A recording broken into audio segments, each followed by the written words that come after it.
The Speaker of Parliament, in a statement, fumed with rage over attempt by the police service to flout his earlier directive and arrest the NP for Medina, Francis-Xavier Sosu, even before the Privileges Committee begins its probe into the contempt case against two senior police officers. Portions of the statement read, "It is important to note that despite the pendency of the contempt complaint by the member and the referral to the Committee of Privileges by the Right Honourable Speaker, the police service decided to proceed with their decision to attempt to arrest the member. This is a clear violation of the provisions of the 1992 Constitution and gross disrespect to the Right Honourable Speaker and Parliament. The police service, instead of engaging the Right Honourable Speaker and the leadership of the House, surreptitiously attempted to arrest the Member of Parliament on Sunday, 1st November 2021 in church, where he fellowships. The Speaker acknowledges that members of Parliament are not above the law. The issue is not that a Member of Parliament cannot be investigated or arrested. The issue is the procedure to follow to investigate or arrest a Member of Parliament." The statement goes on to say the privileges and immunities of Parliament, the Speaker and members of Parliament and the clerk exist to guarantee the independence of the House and ensure that the legislature is able to undertake its constitutional duties without unnecessary encumbrances and constraints. The statement concludes by saying, "These recent events should not be understood as an attack on a single member of Parliament, but an attack on Parliament as an institution and the democracy of Ghana as a whole." Shortly after that, it emerged that the police has officially charged Francis-Xavier Sosu. Some of the MPs who reacted to the development want the court to ensure full compliance of the parliamentary procedures in their attempt to file the criminal summons against the NP. Here is MP for South Dai, Roxanne Nelson Dafiemekbo.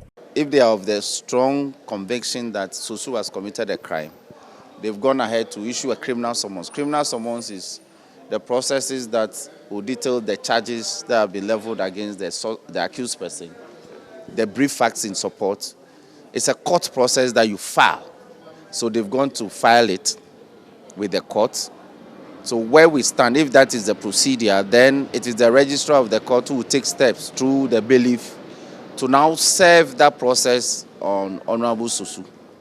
And in serving this process, recourse will have to be had to Article 117 of the Constitution. There's a procedure outlined there in serving a criminal or a civil process on a member of Parliament. If the police, now it's not the police, if the courts proceed on that and Sosu is served, he will take the necessary steps to defend himself competently in this matter.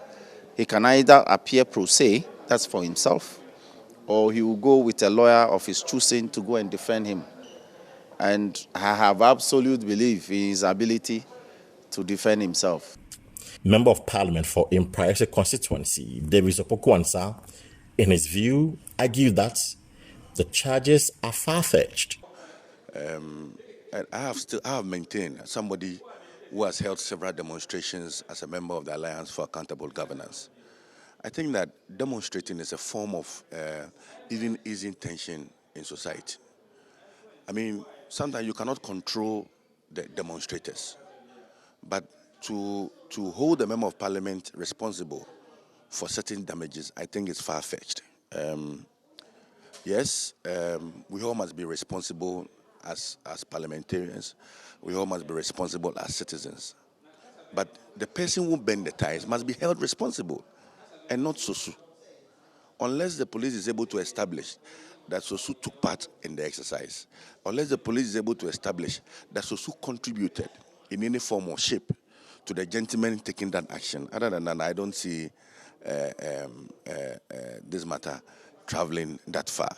The one-time executive secretary to the former IGP, Ansah Opoku, and MP for Wa West, Peter Tiobu, also wants the police and Parliament to identify ways of ironing out whatever differences that may have arisen. He, however, adds that the budgetary allocation to the police service might be blocked if the stalemate lingers on. The police and Parliament cannot compete over who is superior. The police and parliament must complement each other's effort to build the country Ghana. If you think that you can charge him and fly it on social media or publish it for people to see that the MP has been charged and for that matter he should appear before court, the MP is not going to appear before court until he's released by the Speaker of Parliament. Let's not, I will stress on this, let's not bastardize the police, let's not destroy the relationship between the police and Parliament. I mean, if you do all this and you bring your budget here to be passed, which MP is going to sit down and look at your budget? It will be thrown out. Are we competing for superiority?